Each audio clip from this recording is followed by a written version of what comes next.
Internet सिर्फ आधे अधूरे सच और पूरे झूठ में डूबा हुआ है। किसी के पास गहराई से सोचने का या शांति से सुनने का वक्त ही नहीं है। हम एक ऐसा शांत कोना बनाने की कोशिश कर रहे हैं। Nope, not your ordinary podcast for entertainment. आपने एंशियंट हिस्ट्री आपने पढ़ाते पढ़ाते बहुत टाइम अपना स्पेंड किया, तो क्या आपने देखा कि तब ग्लोरी डेज थे हमारी सिविलाइजेशन के लिए या नहीं? बहुत टाइम तो नहीं हुआ, 10 साल हुए हैं। जो हिस्टोरियन के लिए 10 साल बहुत लंबा अरसा नहीं होता है। लेकिन इतिहासकार होने के नाते हम लगातार स्टूडेंट्स को ये कहते हैं कि ग्लोरी डेज नाम की कोई चीज़ नहीं है। एक हमारे हिस्टोरियन थे डी.एन. झा, वो कहते थे there is no such thing as a golden age, कि कोई ऐसा युग नहीं है जो एक स्वर्णिम काल हो। क्योंकि आप किसी भी समय को देखिए तो उसमें अच्छाइयाँ होती हैं, बुराइयाँ होती हैं, और हमारा काम होता है कि हम उस समय को समझें।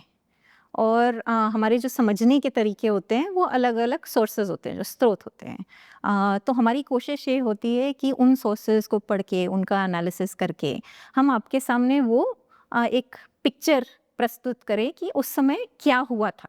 और जो एक हिस्टोरियन का पिक्चर होता है वो समय समय पे बदलता भी है, क्योंकि नई रिसर्च होती है, नई चीज़ें उजागर होती है। कई बार होता है कि नए सोर्सेज सामने आते हैं। तो कभी भी किसी हिस्टोरियन का जो एक पिक्चर होता है पास्ट के बारे में, वो स्थिर नहीं होता है, वो बदलता रहता है।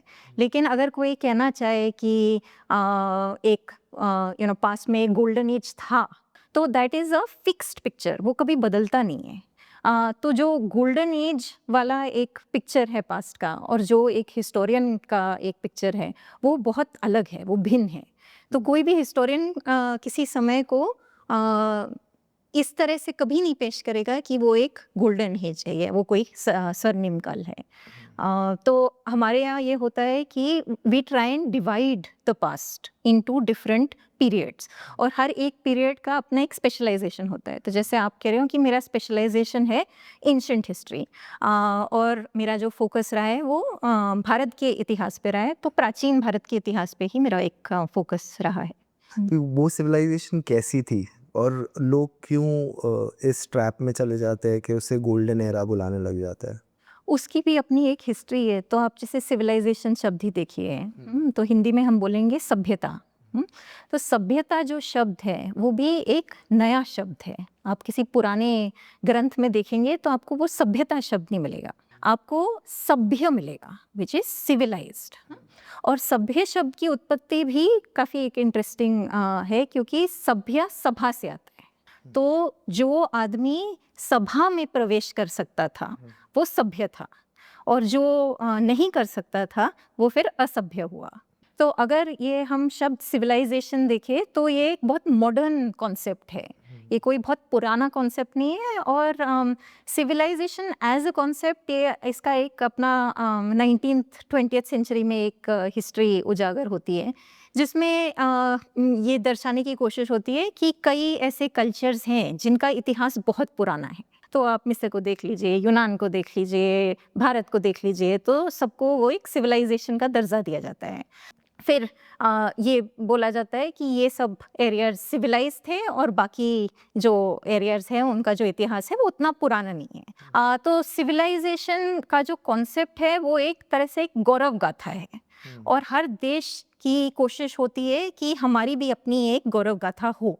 तो हम जब बच्चे थे, स्कूल में हम पढ़ते थे, तो हमें यही सिखाया जाता था कि जैसे जो मिस्र और यूनान थे वो गायब हो गए, लेकिन जो भारत की सभ्यता है वो एक धारा है जो चलती चली आ रही है। लेकिन एज ए हिस्टोरियन अगर आप मुझे बोलेंगे कि this is some continuous stream of a civilisation, तो ये मानना मेरे लिए मुश्किल होगा, क्योंकि किसी भी इतिहासकार के लिए दो चीज़ें दिखाना ज़रूरी है, एक है चेंज और एक है कंटिन्यूटी। तो ये ऑब्वियस सी बात है कि बहुत सारी चीज़ें हैं जो पुराने समय से चलती चली आ रही है, लेकिन बदलाव भी आए।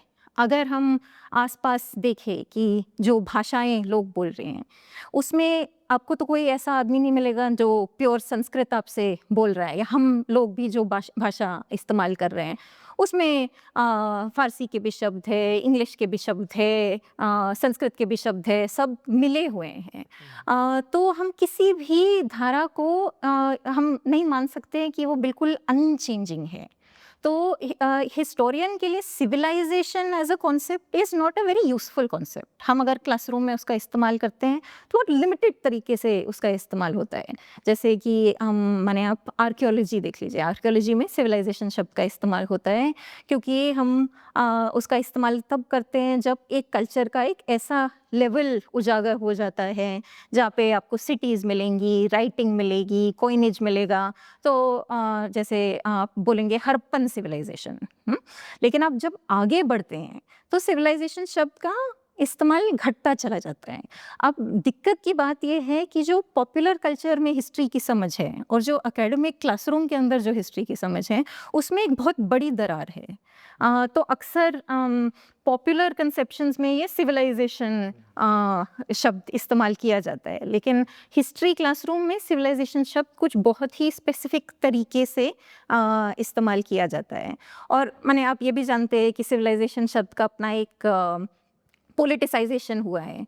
तो जैसे ये एक अमेरिकन स्कॉलर थे सैमुअल हंटिंगटन, उनकी किताब काफ़ी फेमस हुई थी क्लैश ऑफ सिविलाइजेशंस, जिसके चलते फिर एक पूरा ये वॉर ऑन टेरर जो था उसकी आइडियोलॉजी फैली गई कि एक वेस्टर्न सिविलाइजेशन है और इस्लामिक सिविलाइजेशन है और दोनों के बीच में एक लगातार जंग चलती चली आ रही है थ्रू आउट हिस्ट्री।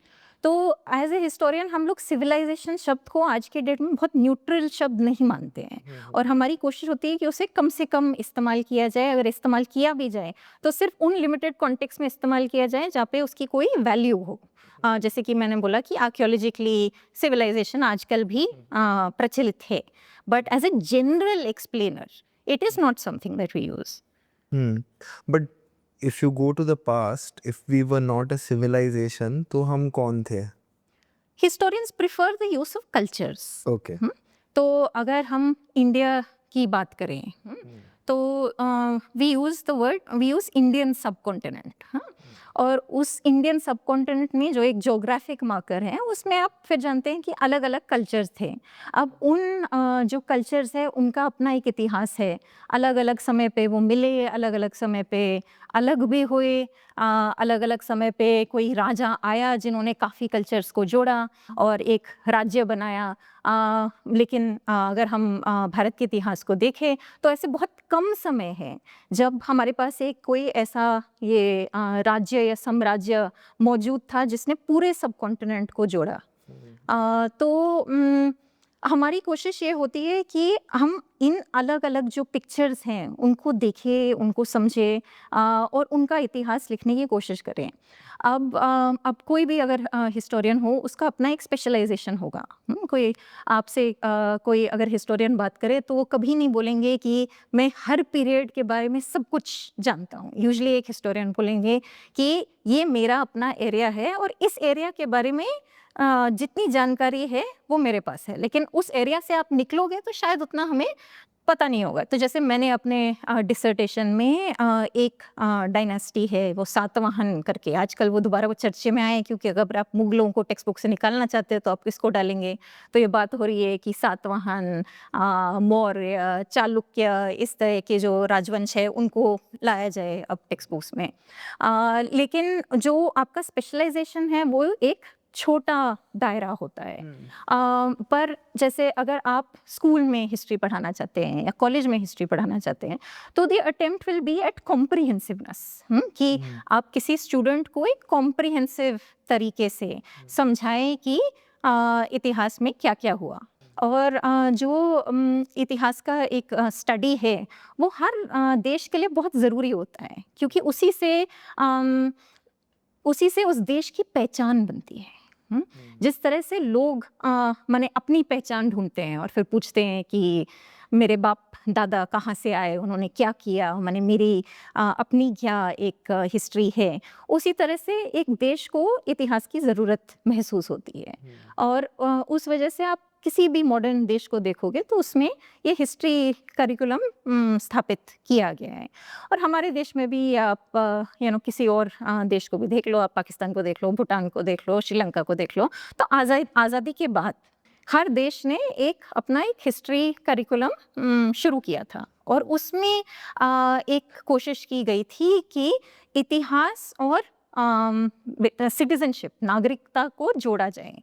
तो ये माना जाता है कि एक नागरिक बनने के लिए आपके अंदर एक समझ होनी चाहिए इतिहास के बारे में, समाज के बारे में, सिविक्स के बारे में, अपनी ड्यूटीज़ के बारे में। तो सोशल साइंसेस को कई बार इस फ्रेमवर्क के अंदर पढ़ाया जाता है।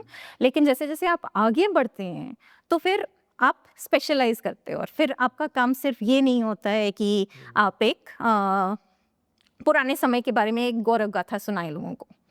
तो मुझे लगता है कि हिस्ट्री में एक क्रिटिकलिटी है और उस क्रिटिकलिटी के बगैर आप इतिहास को नहीं समझ सकते हैं।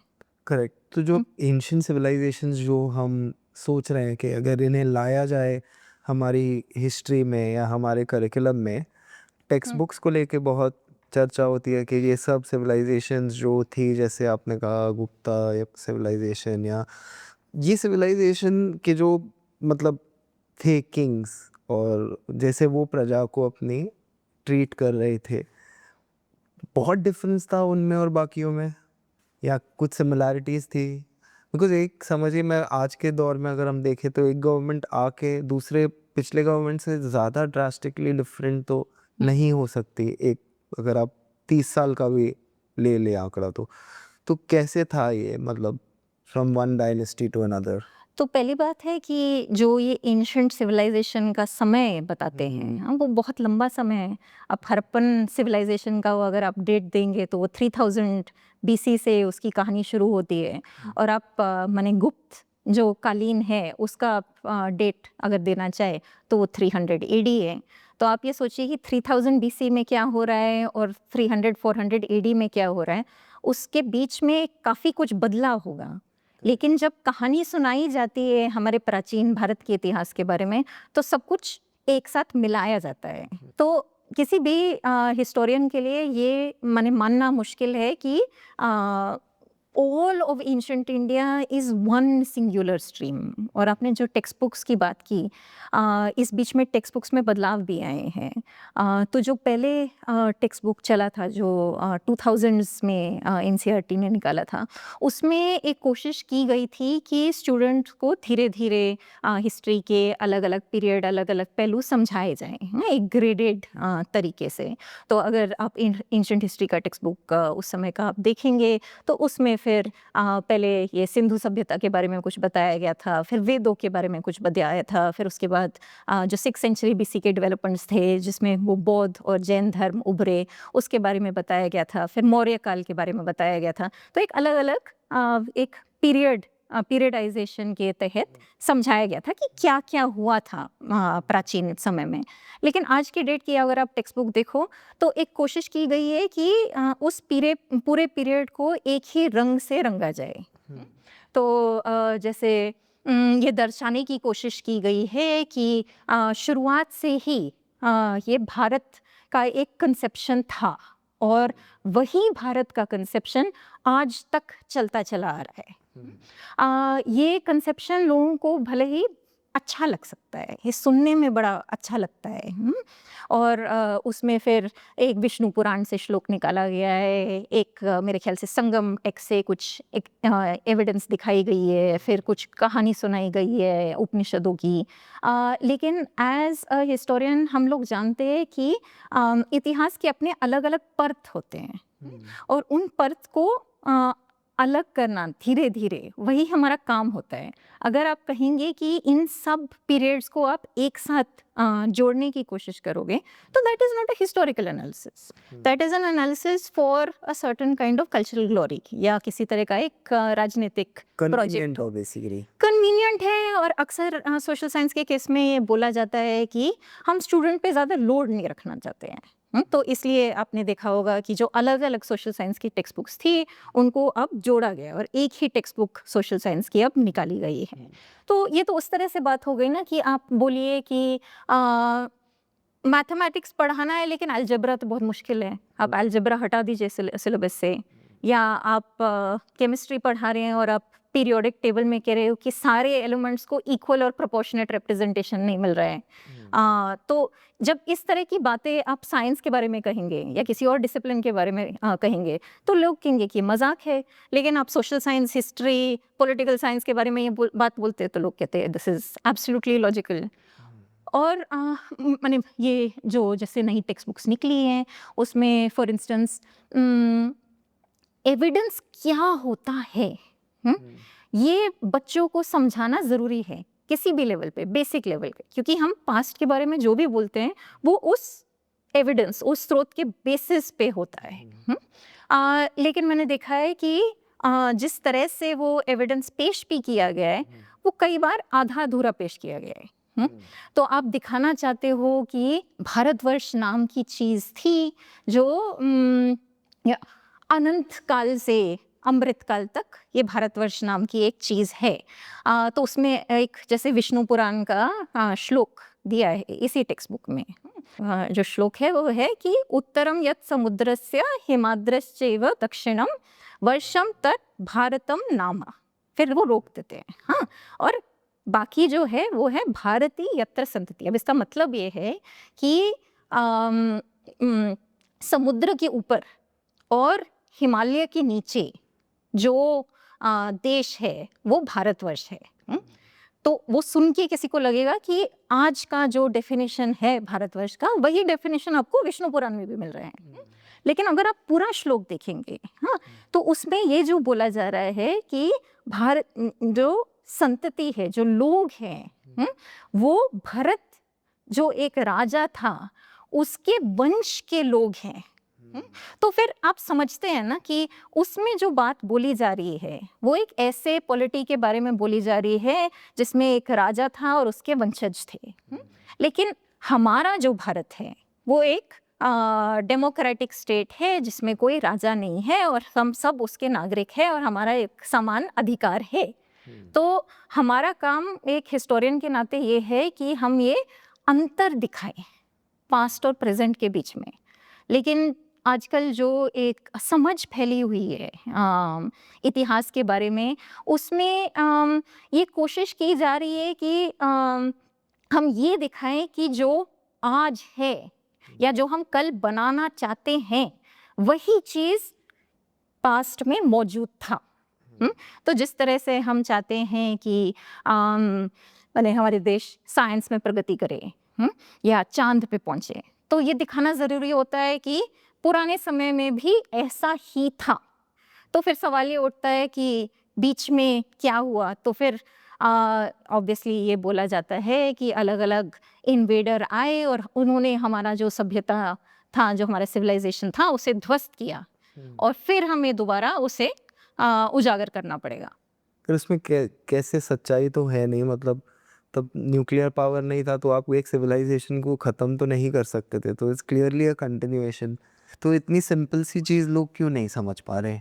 इतनी सिंपल चीज़ लोग शायद इसलिए नहीं समझ पा रहे क्योंकि हमारे देश में मुझे लगता है कि ये हिस्टोरिकल कॉन्शियसनेस पे ज़्यादा जोर नहीं दिया जाता है। जैसे हमारे क्लासरूम में भी कोई अगर स्टूडेंट आता है तो भले ही वो स्कूल के 14 साल पूरे करके आता है, टेक्स्ट बुक पढ़ के आता है, लेकिन फिर भी जो उसकी एक समझ है, वो समझ उसकी वो समाज बनाता है या उसका परिवार बनाता है या उसे कुछ कहानियाँ उसने पढ़ी है या यूट्यूब में उसने वीडियो देखा होगा या कोई मूवी देखा होगा, तो उस बेसिस पे फिर वो एक समझ लेके आते हैं। और और ये तो मैं हिस्ट्री स्टूडेंट्स की बात कर रही हूँ, तो अक्सर ये हमारे स्टूडेंट्स हमें बोलते हैं कि हम जानते हैं कि एग्ज़ाम में हमें इस टाइप का एक आंसर लिखना है, लेकिन हम मानते हैं कि हमें जो बेसिकली सिखाया गया है घर में या एक कॉमन सेंस जो है वही सच है। तो इसलिए फिर as a historian working in India हमारा काम बड़ा मुश्किल हो जाता है, क्योंकि हम जो बात कहना चाहते हैं हम किसी बेसिस पे बोल रहे हैं, किसी आधार पे बोल रहे हैं, किसी सोर्स के बेसिस पे बोल रहे हैं, लेकिन जो एक कॉमन सेंस फैला हुआ है वो काफ़ी अलग है। तो किसी स्टूडेंट को समझाना कि आप जो कॉमन सेंस लेके आ रहे हैं वो कॉमन सेंस गलत है, वो कोई आसानी से वो बात मानेगा नहीं। तो अगर फॉर इंस्टेंस आपको ये समझाया गया है आपका धर्म सबसे अच्छा है, और ये मैंने हर धर्म के साथ है कि उनके जो अनुयायी हैं उनको बोला जाता है कि हमारा धर्म सबसे अच्छा है, और वही स्टूडेंट आपके क्लास में आता है और उसे समझाया जाता है कि इस धर्म की अपनी एक हिस्ट्री है, वो मानना बड़ा मुश्किल होता है लोगों को। एक अंदर से एक विरोधाभास चलता है कि मैं कुछ जानता हूँ, मेरे फैमिली ने मुझे कुछ बताया है और आप मुझे कुछ बता रहे हैं, और वो दोनों मिलते नहीं हैं। तो उसे समझना और उसका बेसिस समझना, उसी प्रोसेस में मुझे लगता है लोग एजुकेट होते हैं। क्योंकि मैंने भारत जैसे देश में मुझे लगता है कि खासकर पिछले 2 दशक में एक फोकस ये टेक्निकल सब्जेक्ट्स पे दिया गया है कि साइंस या इंजीनियरिंग या मेडिसिन। तो कोई भी जैसे नॉर्मली माँ बाप नहीं चाहेंगे कि उनका बच्चा कोई ऐसा विषय पकड़े जिसका स्कोप नहीं है। तो अधिकतर अगर हमसे मिलने स्टूडेंट आता है या माँ बाप आते हैं तो उनका पहला सवाल ये होता है कि प्लेसमेंट क्या है या इस विषय का स्कोप क्या है। तो मुझे लगता है कि हमारा जो पूरा एक एजुकेशन कल्चर है वो काफ़ी बदला है, खासकर पिछले 20 साल में, और उसमें एजुकेशन को नौकरी के साथ जोड़ा गया है। तो उस सिचुएशन में ये समझाना कि आप इतिहास जैसा सब्जेक्ट पढ़ के कुछ और भी जाके कर सकते हैं, ये लोगों को मानना थोड़ा मुश्किल हो जाता है। तो एक तो वो बात हुई। दूसरी बात ये हुई कि हम जैसे इंडिपेंडेंट इंडिया में एक साइंटिफिक टेम्पर पे जोर दिया गया था, लेकिन हमने साइंटिफिक टेम्पर को एक बहुत सीमित बॉक्स के अंदर ही रखा कि कुछ जैसे टेक्निकल सब्जेक्ट्स हैं, कुछ इंजीनियरिंग है, कुछ साइंस है, उसी के अंदर हमारा साइंटिफिक टेम्पर रह गया। लेकिन अगर actually you want a society to be truly scientific, they have to be able to understand society.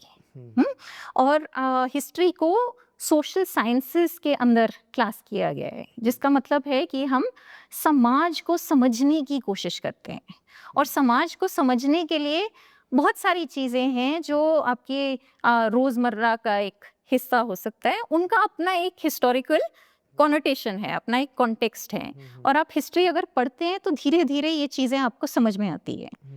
जैसे आप कह रहे हैं कि हिस्ट्री पढ़ने से चीज़ें समझ में आती है, और एक हिस्टोरिक इवेंट्स या एविडेंस को देखने के लिए एक सॉर्ट ऑफ कॉन्शियसनेस चाहिए। आप कौन सी चीज़ को एविडेंस मानेंगी और उससे उसकी तरफ कॉन्शियस रहने में आपको सोसाइटी के बारे में क्या पता चलेगा एंशियंट हिस्ट्री में, समझिए। बिकॉज ये भी एक कॉन्वर्सेशन है कि हमने दुनिया को बहुत कुछ दिया, तो उस पे भी अगर हम डाल सकते हैं थोड़े कि हमने क्या दिया दुनिया को, क्या आया हमारे पास। तो जैसे कि आप बोल रहे हैं कि कोई भी cultural process it can not be one way. अगर आपने किसी को कुछ दिया तो उन्होंने भी आपको कुछ दिया होगा। और वो कल्चरल इंटरचेंज जो है उसे समझना वो एक हिस्टोरिकल प्रोसेस है। लेकिन क्योंकि ये हिस्ट्री पढ़ना या हिस्ट्री लिखना अलग अलग पॉलिटिकल प्रोजेक्ट से जोड़ा जाता है, तो उसमें ये जो डायरेक्शनैलिटी है, 2 वे कॉन्वर्सेशन जो है, उसको दरकिनार किया जाता है।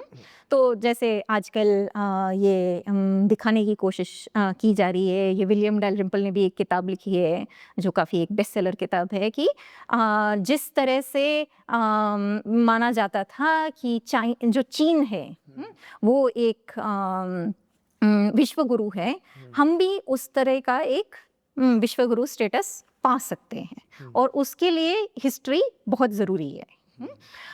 तो ये नेशनलिस्ट दौर में खासकर ये एक कोशिश की गई थी कि जिस तरह से ब्रिटिश के अपने कॉलोनीज़ हैं, वैसे हमारे भी पुराने समय में कॉलोनीज़ थे, तो जो पूरा एक साउथ ईस्ट एशिया का इतिहास था उसमें India's connections with south east Asia were understood through the lens of colonisation, कि यहाँ से जैसे वो चोला नेवी गई या अलग अलग समय पे कुछ ऋषि मुनि गए, कुछ बौद्ध भिक्षु गए और उन्होंने वहाँ का कल्चर बदला।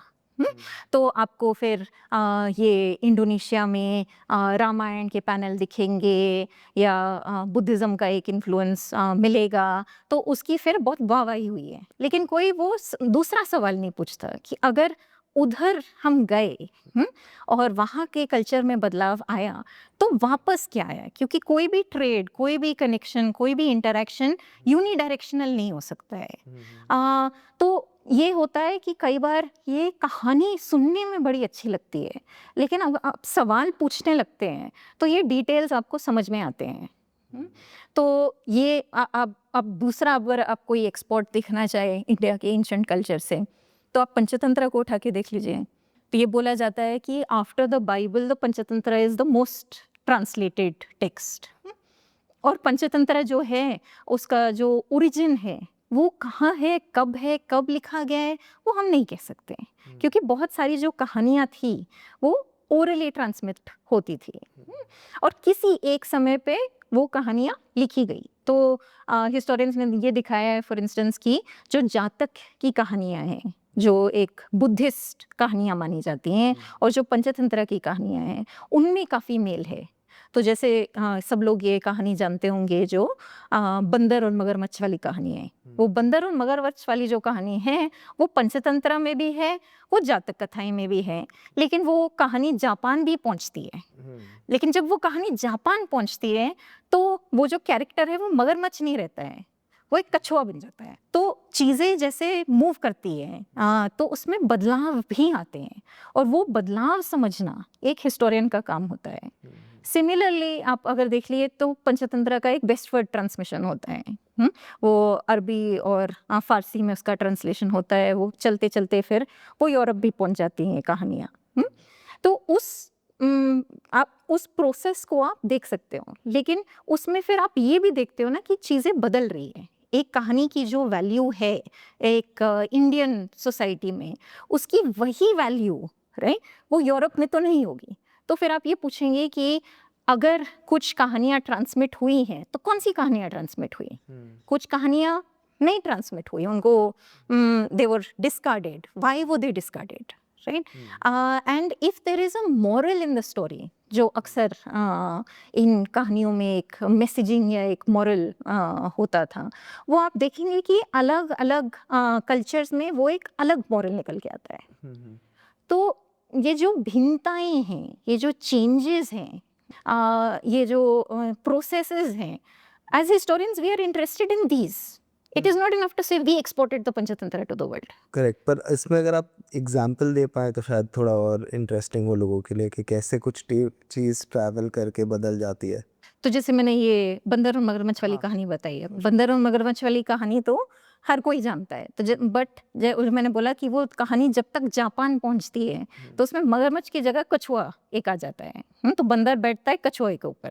तो वो क्यों है? क्योंकि उस कल्चर में वो मगरमच्छ नाम का एक प्राणी वो नहीं जानते थे। सिमिलरली आपने एक दूसरी कहानी सुनी होगी पंचतंत्र में, जहाँ पे अगेन एक कछुआ होता है और दो पक्षी होते हैं, और वो एक सरोवर में रहते हैं, फिर उसका पानी सूख जाता है। तो फिर जो पक्षी हैं वो कहते हैं कि हम तुम्हें यहाँ से निकाल देते हैं।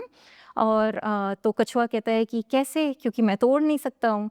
तो वो कहते हैं कि हम एक डंडी पकड़ेंगे और तुम उसे पकड़ना अपने मुंह से, और हम उड़ के तुम्हें एक नई जगह ले जाएंगे। तो कछुआ फिर कहता है कि ठीक है।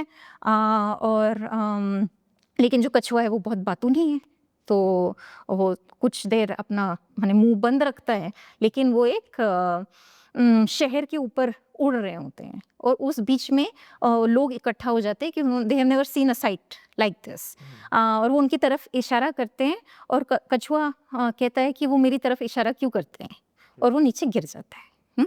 तो ये कहानी हर बच्चे को एक किसी पंचतंत्र की बेसिक किताब में मिल जाएगी।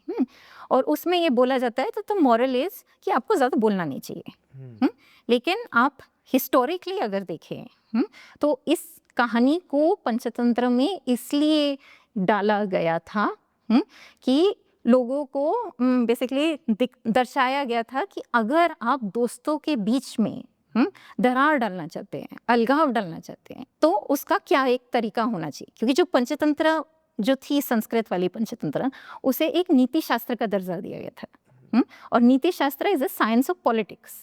तो आप कैसे फिर how do you want to make friends into enemies, how do you want to break up a friendship, is something that's very important in politics. तो स्टोरी से लोग क्या मॉरल निकाल रहे हैं या क्या मैसेजिंग निकाल रहे हैं, वो अलग अलग समय में बहुत अलग हो सकता है, right? Does that make sense? हाँ, 100%। बेसिकली जैसे ये कहानियाँ है एक जो हमारी बाहर गई और फिर अलग तरह से वापस आई, बट इंडिया का ज़्यादा मतलब एज अ सिविलाइजेशन जो अब हम हमेशा पास्ट में जाके सिर्फ ग्लोरी ही ढूंढना चाहते हैं, विच इज़ नॉर्मल, बट ऐसा कुछ हो जो एक्चुअली ग्लोरियस हो। तो आप ग्लोरी ढूंढना चाहते हैं तो बहुत कुछ है जो ग्लोरियस है, राइट? तो जैसे ये जो कहानियाँ हैं, ये आप इसकी कहानी, पंचतंत्र की कहानी देख लीजिए, महाभारत रामायण की कहानी देख लीजिए, आप जो वेदों में श्लोक है उनको देख लीजिए, आप जो बुद्ध के वचन है उनको देख लीजिए, they are all very glorious. लेकिन मेरा यही कहना है ना कि as a historian we do not focus only on glory, we focus on the complexities of people's lives. तो अगर हम देखें कि किस तरह की हिस्ट्रीज लिखी गई हैं, इसका भी अपना एक इतिहास है जिसको हम कहते हैं historiography. Historiography is the tradition of scholarship on history. तो अगर आप एक हिस्ट्री स्टूडेंट हैं और आप रिसर्च करने की कोशिश कर रहे हैं, तो आपका गाइड आपको सबसे पहले यही बोलेगा कि आप जाके पहले अपना हिस्टोरियोग्राफी करें। तो आप किसी भी सब्जेक्ट पे अगर कुछ लिखना चाहते हैं, आप जैसे मौर्य साम्राज्य पे कुछ लिखना चाहते हैं, तो सबसे पहले आपको ये देखना पड़ेगा कि मेरे से पहले जो इतिहासकार थे उन्होंने इस इशू पे क्या क्या बोला है, उनके बीच में क्या क्या डिबेट चली, और उसके बाद उसको समझने के बाद फिर मैं खुद उन अलग अलग सोर्सेज को समझने की कोशिश करूँगा या करूँगी। तो अब वही जैसे मैंने बोला, वो पॉपुलर परसेप्शन कुछ है और हिस्टोरिकल समझ कुछ और है। तो पॉपुलर समझ में ये माना जाता है कि जो मौर्य साम्राज्य है वो बहुत ही फैला हुआ एक साम्राज्य था, बहुत ही सेंट्रलाइज स्टेट था, और उसका जो पहला राजा था वो था चंद्रगुप्त मौर्य। चंद्रगुप्त मौर्य के एक गुरु थे जिनका नाम है चाणक्य, और चाणक्य ने एक अपनी जितनी एक लर्निंग थी वो एक टेक्स्ट में जिसका नाम है अर्थशास्त्र में, उसमें सब कुछ लिख डाला। तो लोगों को लगता है कि जो अर्थशास्त्र है it is a manual for the Mauryan state, कि अर्थशास्त्र में जो जो लिखा गया है वो मौर्य साम्राज्य उसी तरह से चला था। लेकिन आप किसी ढंग के इतिहासकार से अगर पूछेंगे तो ये बात बिल्कुल नहीं मानी जाएगी, क्योंकि हिस्टोरिकल रिसर्च ने ये दिखाया है कि जो अर्थशास्त्र है, जो एक शास्त्र है, एक ग्रंथ है, वो एक समय पे नहीं लिखी गई। और ये अधिकतर जो हमारे पुराने ग्रंथ हैं उनके साथ ये है कि आप महाभारत को भी ले लो, रामायण को भी ले लो, अर्थशास्त्र को भी ले लो, कामसूत्र को भी ले लो, it's not a text that is composed by one author at one time. और ये इतिहासकारों ने कैसे दिखाया? तो 1960s में एक स्कॉलर है थॉमस ट्राउटमन करके। ट्राउटमन ये अर्थशास्त्र का एक स्टैटिस्टिकल एनालिसिस किया उसके टेक्स्ट का, और उसमें उन्होंने ये दिखाया है कि जिस तरह की भाषा इस्तेमाल हुई है वो किसी एक आदमी की नहीं हो सकती। क्यों? क्योंकि if you right you will have certain patterns. आप माने लिखेंगे तो आप द का इस्तेमाल करेंगे, कुछ आपके शब्द होंगे विच यू पर्टिकुलरली लाइक, उसका एक लहजा होगा। लेकिन अर्थशास्त्र है, किसी भी दूसरे आप ग्रंथ को देखेंगे तो उसमें लगेगा कि कई सारे लोगों ने इसमें कंट्रीब्यूट किया है, और उसमें ये भी दिखाया गया है कि अलग अलग समय पे अलग अलग चीज़ें जोड़ी गई है। तो ओरिजिनल चीज़ क्या थी हम नहीं कह सकते, चाणक्य ने लिखी थी ये भी हम नहीं कह सकते, चाणक्य कौन थे, उनका क्या डेटिंग है, उसको भी लेके डिबेट है।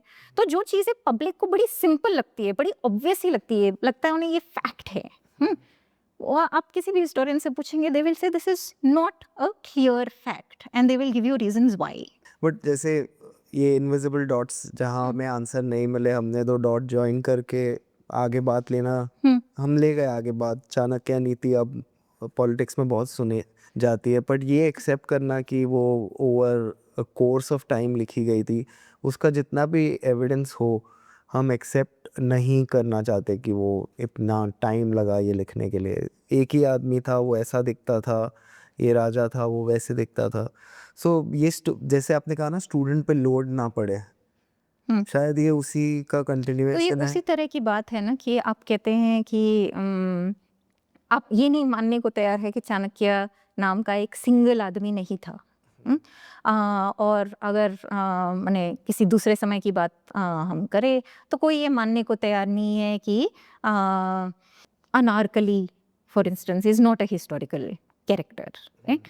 तो वो तो एक पब्लिक परसेप्शन है और उसे बदलने में बहुत समय लगता है। लेकिन जो हिस्ट्री स्टूडेंट है, if that history student wants to be persuaded by the evidence, तो वो एविडेंस समझ के हिस्ट्री के जो नियम है उसे समझने के बाद ये शायद नहीं कहेगा, राइट, कि अर्थशास्त्र को चाणक्य ने ही लिखा था और जो मौर्य साम्राज्य है वो इसी बेसिस पे चला था। क्योंकि ये बिल्कुल साफ है कि जो मौर्य साम्राज्य का एविडेंस है हमारे पास, वो अधिकतर जो एविडेंस है वो अशोक के जो शिलालेख हैं वही है हमारे पास। चंद्रगुप्त मौर्य के केस में हमारे पास एक भी कंटेम्पररी इंस्क्रिप्शन नहीं है। तो इसका मतलब ये नहीं है कि चंद्रगुप्त नाम के राजा नहीं थे, लेकिन इसका मतलब ये है कि उस राजा के बारे में समय के साथ अलग अलग कहानियां बनती गई। अब उस कहानी में क्या फैक्ट है क्या फिक्शन है उसे अलग करना एक मुश्किल काम है। इतिहासकारों ने कोशिश की है और आप फिर पूछ सकते हैं कि उसका बेसिस क्या है। जैसे अगर कोई बात है जो 2 अलग अलग सोर्स में आपको मिले तो आप कहेंगे कि करॉबोरेशन है, तो मैं इस बात को मानने को तैयार हूँ। लेकिन अगर कोई आपको कहानी मिलती है जो 7th सेंचुरी AD में लिखी गई है तो फिर तो काफी दूर है ना वो। How can you take a source that is 1000 years later and use it to study that period? That does not really make any sense. अब पब्लिक का जो एक समझ है वो तो जैसे मैंने बोला वो अलग अलग सोर्सेस से आता है। तो मैंने खुद, मुझे जो हिस्ट्री में एक रुचि आई वो तो अमर चित्रकथा पढ़ के आई कि समर वेकेशन में मेरे पास मेरे जो कजिन्स थे उनके पास अमर चित्रकथा के पूरा एक सेट था। मैंने बैठ के पूरा सेट पढ़ा और मुझे लगा कि Indian history is very great and glorious. लेकिन as I grew to be a history student तो मुझे समझ में आया कि जो अमर चित्रकथा की कहानियाँ हैं वो 100% सच नहीं है। तो वो डिस्टिंक्शन बनाना वो समय के साथ शायद आता है। अभी हम जो समय में है करंटली, बहुत प्रेशर है कि कंक्लूसिव चीज़ें ही हमारी टेक्स्ट बुक्स में जाए। तो हिस्टोरिकल एविडेंस पे आपने जो बात की, आप कौन सी चीज़ को हिस्टोरिकल एविडेंस मानेंगे और कौन सी चीज़ को हम हिस्टोरिकल एविडेंस मान लेते हैं जो है नहीं? जैसे ओरल हिस्ट्री में जब कहानियाँ आगे गई तो ऑफ कोर्स उनका थोड़ा वेट कम हो जाता है। तो जैसे मैं कह रही हूँ कि आप कैसी हिस्ट्री लिखना चाहते हैं, दैट इज़ द इशू। तो मैं अक्सर ये मौर्य काल का एग्जाम्पल लेती हूँ क्योंकि इसमें कुछ खास कंट्रोवर्सी नहीं है। तो आप फॉर इंस्टेंस ये अशोक का केस अगर आप लेंगे, तो हम ये जानते हैं कि जो मौर्य काल के जो राजा थे, उसमें पहले चंद्रगुप्त थे, फिर बिंदुसार थे, फिर अशोक थे। तो Ashok is a historical figure. हाँ, ये हम क्यों जानते हैं? क्योंकि हमारे पास प्रूफ है। वो प्रूफ क्या है कि उसके अलग अलग इंस्क्रिप्शंस है जो एक पूरे सब कॉन्टिनेंट पे मौजूद है, मिलते हैं। अभी भी नए इंस्क्रिप्शंस हमें मिल रहे हैं। तो that is a fact. Ashok was a ruler of the Mauryan dynasty is also a fact, क्योंकि हम जानते हैं अलग अलग तथ्यों से, अलग अलग सोर्सेस से कि एक मौर्य साम्राज्य था। तो ये कोई बनी बनाई बात नहीं है, इसका एक ठोस प्रूफ है। लेकिन जो अशोक के जो स्तंभ है, हाँ, या उनके जो रॉक एडिक्ट्स हैं, उनमें उनका एक मैसेज है जो वो अपना धम्मा बदलते हैं। तो जो अशोक का धम्मा था, उसमें अलग अलग चीज़ें हैं। वो बोलते हैं कि माँ बाप की इज्जत करनी चाहिए, सच बोलना चाहिए, जो ब्राह्मण है और श्रमण है दोनों को पूजना चाहिए, दोनों को दान देना चाहिए, ये इस टाइप की बातें हैं। तो हिस्टोरियंस का एक डिबेट रहा है कि जो ये अशोक का धम्मा है, इज इट बुद्धिस्ट इन्फ्लुएंस्ड और is it a larger public doctrine?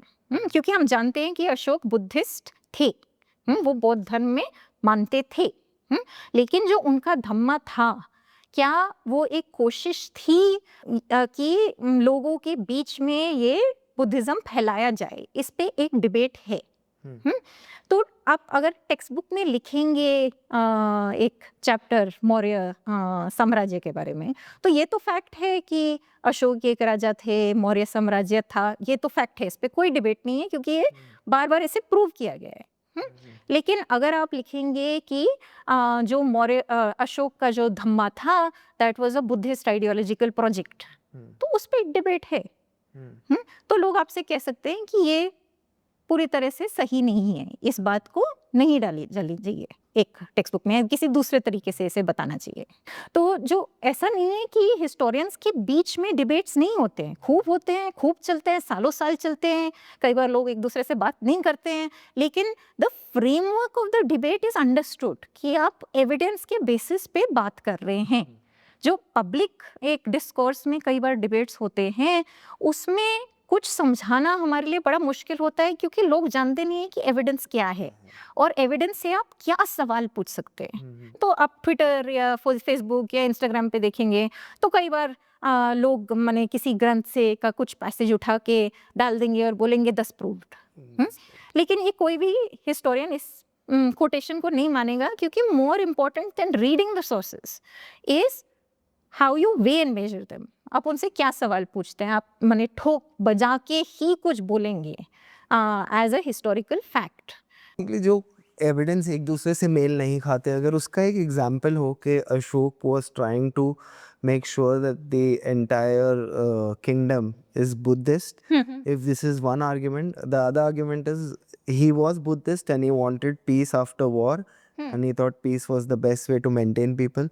ये दो आर्ग्यूमेंट है, तो एविडेंस क्या है जो इसको सपोर्ट करता है? What are the two things? Ashok was Buddhist?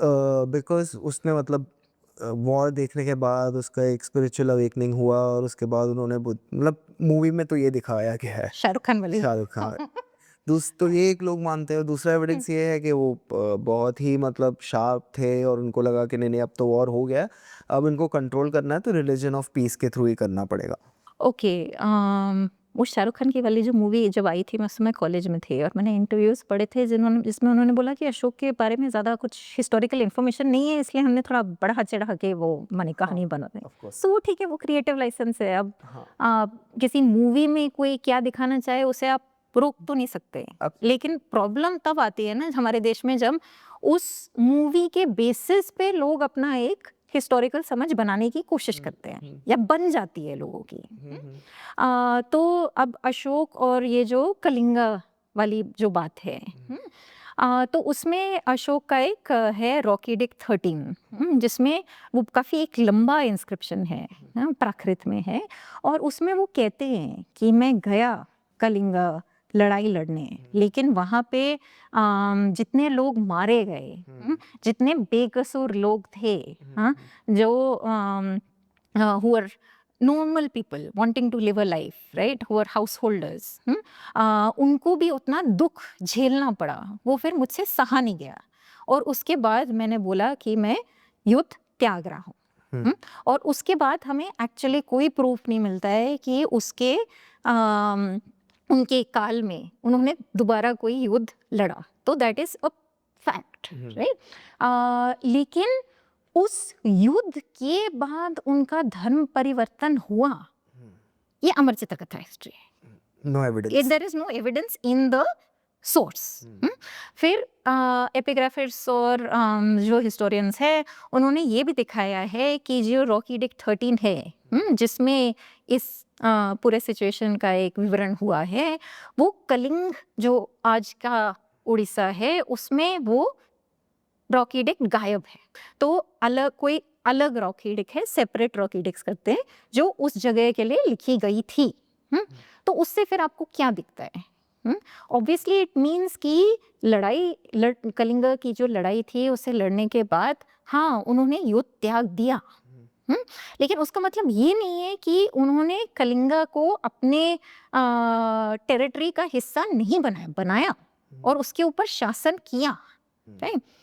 तो माने जैसे हमने बोला जो उस समय के राजा थे वो कोई महापुरुष तो नहीं थे, उनका काम था कि वो अपना राज्य चलाए और अलग अलग तरीकों से अलग अलग समय पे जो राजा है उन्होंने अपना चलाया।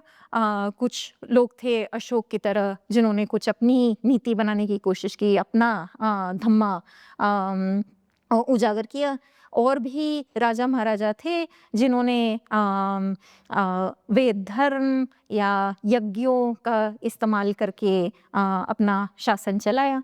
तो वो तो उनके ऊपर था कि वो कौन सी टेक्निक या कौन सी पॉलिसी लगाने की कोशिश करे। लेकिन अशोक के केस में हम ये जानते हैं कि वो माने बौद्ध धर्म के अंदर वो एक बड़े इम्पोर्टेंट फिगर बने। और आगे जाके जब एक एग्जाम्पल देना होता था कि ruler who was Buddhist and a king, तो अक्सर अशोक का ही एग्जाम्पल दिया जाता था। और उसके चलते एक नए तरह के टेक्स्ट उभरे जिनका नाम है आवदान। तो एक जैसे अशोक आवदान है जिसमें अशोका की कहानियां सुनाई गई है एक बुद्धिस्ट कम्युनिटी के लिए। उसमें एक कहानी अगर मैं आपको बताऊं तो ये बताया जाता है कि अशोक बहुत बूढ़े हो गए थे और उनकी एक बीवी थी जिनका नाम था तिष्यरक्षिता। तिष्यरक्षिता बहुत सुंदर थी। और अशोक का एक बेटा था जिसका नाम था कुणाल, और हमें बोला जाता है कि कुणाल भी बहुत सुंदर थे। और तिष्यरक्षिता की नज़र पड़ी कुणाल पे और उन्हें प्यार हो गया। लेकिन कुणाल ने तिष्यरक्षिता को कहा कि आप मेरी माँ जैसी हैं, तो मैं कैसे फिर आपके साथ मेरा प्रेम संबंध कैसे हो सकता है। फिर एक पूरी कहानी सुनाई जाती है जहाँ पे तिष्यरक्षिता ने खूब षड्यंत्र किए और कुणाल को मरवाने की कोशिश की। और अशोक उनको मरवाने की कोशिश, अशोक इनफैक्ट एक फिर शासन भेजते भी है कि कुणाल को मारा जाए, लेकिन वो किसी तरह बच जाते हैं, लेकिन फिर वो अंधे हो जाते हैं। It's very sad story, but the point is it is not real, right? It is a story that is told later about a king who people find important. Ashok के जो कंटेम्पररी सोर्सेज हैं, जो उसके खुद के इंस्क्रिप्शंस हैं, उसमें ना तिष्यरक्षिता का मेंशन है, ना कुणाल का मेंशन है, ना माने इन सब डिटेल्स के बारे में हमें कोई कोरोबोरेटिंग एविडेंस नहीं मिलता है। तो फिर हम क्यों माने कि ये कहानी सच है? क्योंकि ये काफ़ी सेंचुरीज के बाद ये एक टेक्स्ट लिखी गई है। तो उस टाइप के एविडेंस को फिर हम ज्यादा जोर नहीं देंगे। जो अशोक के समय का एविडेंस है हम उस पे जोर देंगे। पर ये एविडेंस या ये स्टोरी कोई टाइप ऑफ मोरालिटी सोसाइटी में इन्फ्यूज करने के लिए आई होगी, और अशोक बिल्कुल तो पहचानते हैं लोग तो स्टोरी में अशोक को तो बेटर है। हाँ, तो ज़्यादा अच्छा रहता है। तो इसलिए हम लोग भी जिस तरह की हिस्ट्री चाहते हैं उसमें हम चाहते हैं कि लोग हो, उसमें हीरो हीरोइन हो, उसमें प्रेम कथा हो, उसमें माने युद्ध हो तो और भी अच्छा है। तो हम ये ह्यूमन डिटेल चाहते हैं। लेकिन जो प्राचीन इतिहास है उसमें दिक्कत की बात ये कई बार ये ह्यूमन डिटेल हमारे पास नहीं होता है। और जो ह्यूमन डिटेल होता भी है वो ऐसी कहानियों में है जिसमें वो फैक्ट निकालना बड़ा मुश्किल होता है। तो ये एक तरह से एक चैलेंज होता है एक एंशिएंट हिस्टोरियन के लिए कि हमारे सोर्सेज इस तरह के सोर्सेज हैं। अब आप माने जैसे जो सुत्त पिटिका और विनय पिटिका की जो कहानी है, जो बौद्ध धर्म की जो टेक्स्ट हैं, उसमें आपको खूब डिटेल मिलता है। लेकिन हम ये माने कि बुद्धा ने यही बात एग्जैक्टली की थी, वो भी कहना ठीक नहीं होगा। So we have to treat our sources with some circumspection. We have to ask questions of them. While someone who is a believer, कोई बुद्धिस्ट होगा तो वो यही मानेगा ना कि ये माने सुत्त पिटिका और विनय पिटिका में जो बातें हैं ऐसे ही हुआ होगा क्योंकि मेरे ट्रेडिशन ने मुझे ये बताया है।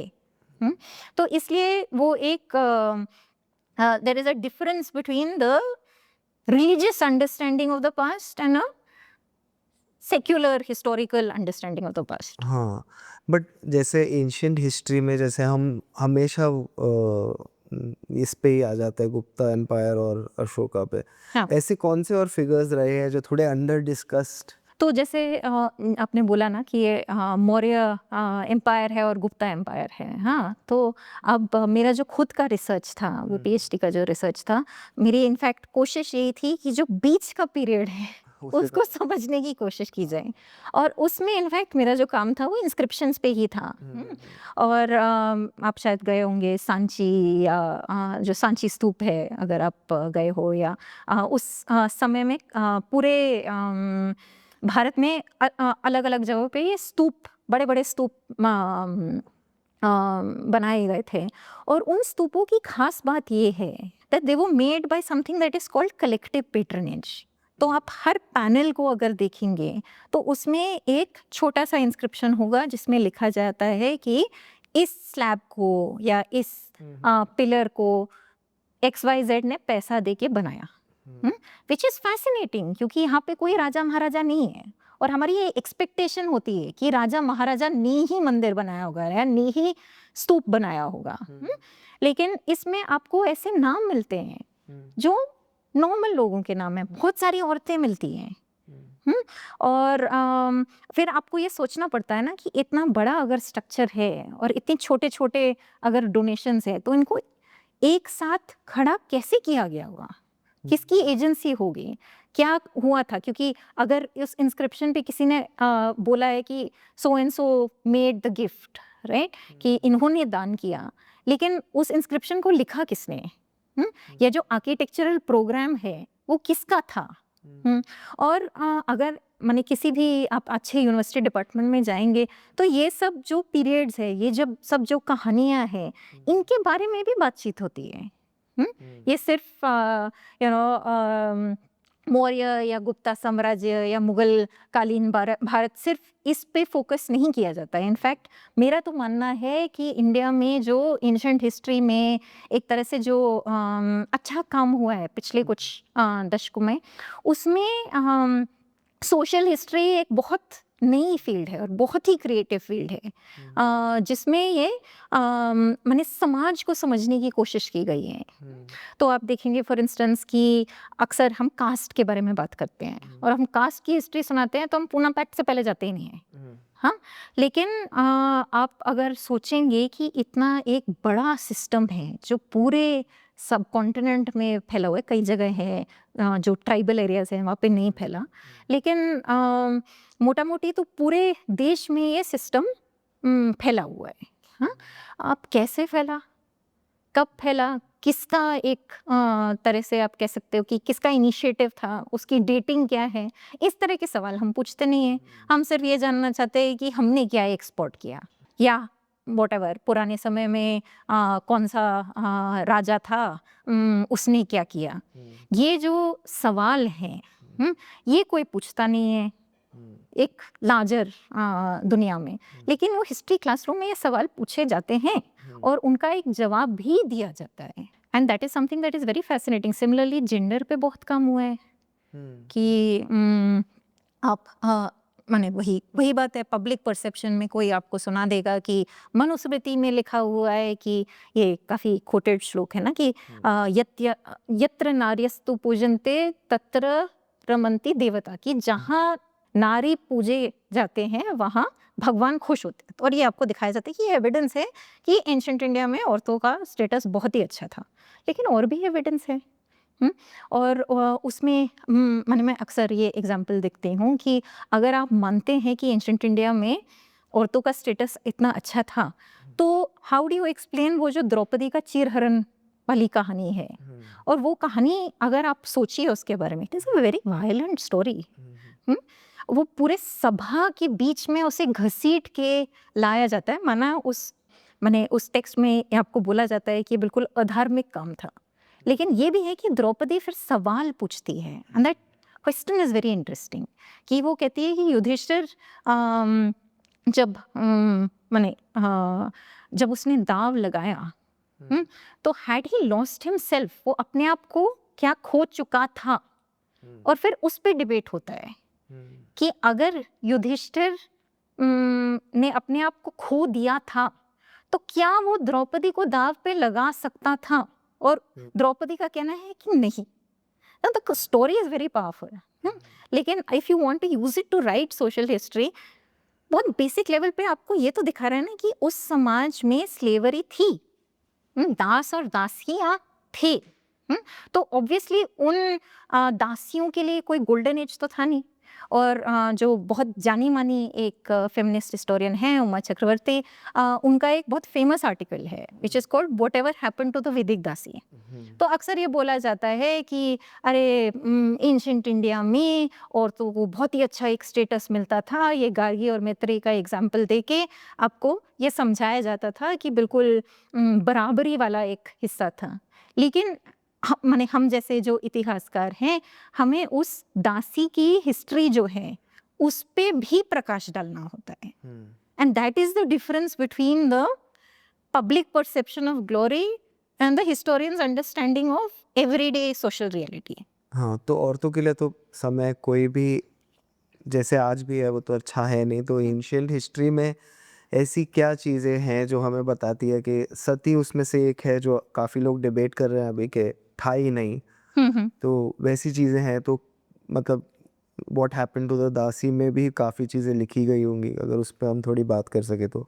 ओके, सो जैसे आपने सती का एग्जाम्पल दिया, तो आजकल ये किसी मेरे ख्याल से किसी जाने माने ऑथर ने ही बोला था ना कि सती थी नहीं। हाँ, उनका हाँ। जॉनर है माइथोलॉजी और हिस्ट्री को। हाँ, तो माने जिस तरह से वो अमर चित्र कथा के चलते एक परसेप्शन बना है, उनकी जो नॉवेल्स है उनके चलते भी एक परसेप्शन बना है। एज अ हिस्टोरियन हमारे लिए तो of course it is interesting, क्योंकि आप उस माने किसी भी इस तरह के आर्टिकुलेशन को देख के आप समझा सकते हो कि ये सब बातें एक्चुअली इनएक्यूरेट है। तो अब सती का आप केस देखो तो ये भी बोलना सही नहीं है कि आपको सती के एग्जाम्पल्स शुरुआत से मिलते हैं। वो एक समय के बाद आपको वो इंस्टेंसेस मिलते हैं। और ये भी हिस्टोरियंस ने दिखाया है कि ऐसा नहीं है कि सती प्रथा जो थी वो पूरे समाज में व्याप्त थी। वो कुछ ही ऐसे सेक्शंस थे जहाँ पे ये प्रैक्टिस मौजूद थी। मेरे ख्याल से सती का जो इतिहास है वो एंशिएंट पीरियड के लिए इतने डिटेल में नहीं लिखा गया है, क्योंकि हमारे पास उस तरह से इतना एविडेंस नहीं है। जो एविडेंस है वो एक ये सब जो सती स्टोन्स है, जो मेमोरियल्स है, उस तरह का एक एविडेंस है हमारे पास। लेकिन कुछ तो उदाहरण है ही, जैसे वो महाभारत के केस में है कि जब पांडु मरे तो माद्री भी उनके साथ सती हुई। तो इस तरह के इंस्टेंसेस हैं, लेकिन उसमें ये डेफिनेटली नहीं दिखता है कि हर विधवा को प्रेशराइज किया जाता था कि आपको सती बनना है। और जो सोशल हिस्टोरियंस हैं उन्होंने ये भी दर्शाया है कि जो संस्कृत ग्रंथ में जो बातें लिखी गई है वो कई बार सिर्फ अपर कास्ट पे लागू थे। माने हमारे देश में आप देखोगे कि बहुत अलग अलग बहुत विविध कल्चर्स और सोसाइटीज़ हैं। तो उसमें जैसे आप अगर एक एग्जांपल मैं आपको दूं, जो महाभारत की कहानी है जहाँ पे अर्जुन और सुभद्रा का को प्यार हो जाता है। Now technically they are cousins. तो फिर वो उसे भगा के ले जाता है। वो कृष्ण का सपोर्ट होता है और फिर अर्जुन और सुभद्रा की शादी हो जाती है। अब वो जो एपिसोड है वो महाभारत की जो कहानियाँ नदन इंडिया में माने उत्तर भारत में जब ये उसके मैन्युस्क्रिप्ट से या कहानी सुनाई जाती थी, इस एपिसोड पे ज़्यादा जोर नहीं दिया जाता था। क्योंकि नदन इंडियन किनशिप में ये माना जाता था कि वो सबपिंड वाला कॉन्सेप्ट है कि with in 7 generation you can not marry.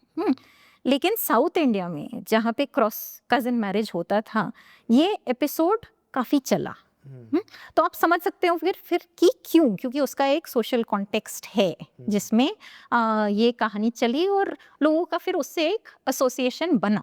एक मेरा आखिरी सवाल आपसे ये होगा कि अगर कोई फिल्म बनाना चाहता है जो हिस्ट्री पे बेस्ड हो, तो वो कौन सी चीज़ें कंसिडर करे कि वो एक बेहतर फिल्म बनाए? नॉट कि बेहतर हिस्ट्री दिखाए जी, तो मैंने जैसे आपको बोला कि क्रिएटिव लाइसेंस नाम की चीज़ होती है, करेक्ट। राइट? कोई अगर कहानी बनाना चाहे और उस कहानी से लोगों का हिस्ट्री में एक इंटरेस्ट आए, तो ये अच्छी चीज़ है, ये हमें करना चाहिए और ये हर कल्चर में होता ही। हाँ, लेकिन आप बोलोगे कि मोहिंजोदारो अच्छी फ़िल्म थी, तो ये तो मैं नहीं मान सकती, राइट? या आप बोलोगे कि इमॉर्टल्स ऑफ मेलुहा बहुत ही हिस्टोरिकल किताब है, ये भी नहीं मैं मान सकती। लेकिन ऐसा नहीं है कि ऐसे एग्जाम्पल्स हमारे पास नहीं है। तो जैसे मैं अपने स्टूडेंट्स को बोलती हूँ कि मैं आज भी मानती हूँ कि जो श्याम बेनेगल की भारत एक खोज है, उससे अच्छा एक रिप्रेजेंटेशन ऑफ इंडियन हिस्ट्री मैंने नहीं देखा है। और उसमें मुझे वो मैंने अलग अलग एपिसोड, कभी कभी मैं क्लास में भी एक एपिसोड ले आती हूँ, लेकिन मैंने देखी भी है, बचपन में देखी थी, फिर बड़े होके भी देखी मैंने।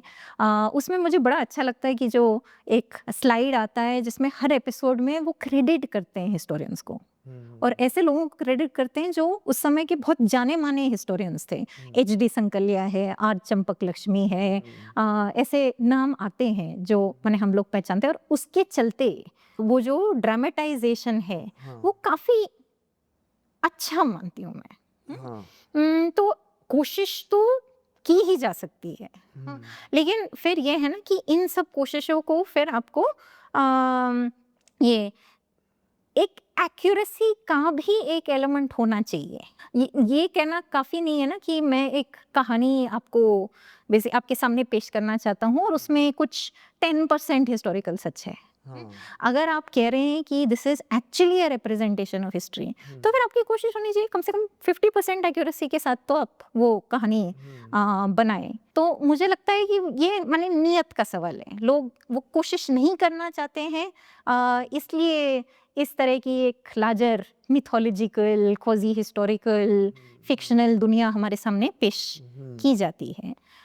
लेकिन कोई करना चाहे तो स्कोप है। पर वही है, जैसे स्टूडेंट पे लोड नहीं डालना है वैसे व्यूअर पे भी लोड नहीं डालना है, तो maybe that's why they are simplifying everything. So again, like an example is people now think that Chandragupta Maurya was actually married to a woman named Helena. हाँ, we have no proof that there was anyone called Helena. लेकिन वो एक धारावाहिक में character थी, तो अब वो रियल है। तो अगर लोग मानना चाहे कि ऐसा ही था, और ऑब्वियसली वो ग्रीक थी, तो लोगों को लगता है that she has to be gold blonde and blue eyed, जबकि हम जानते हैं कि जो ग्रीक कल्चर में बहुत सारी अलग अलग एथनिसिटीज़ थी, लेकिन वो एक सच बन गया है, क्योंकि लोगों ने यही सब एग्जाम्पल्स या एपिसोड्स देख के उन्होंने ये मान लिया है कि यही ट्रू हिस्ट्री है। That's true.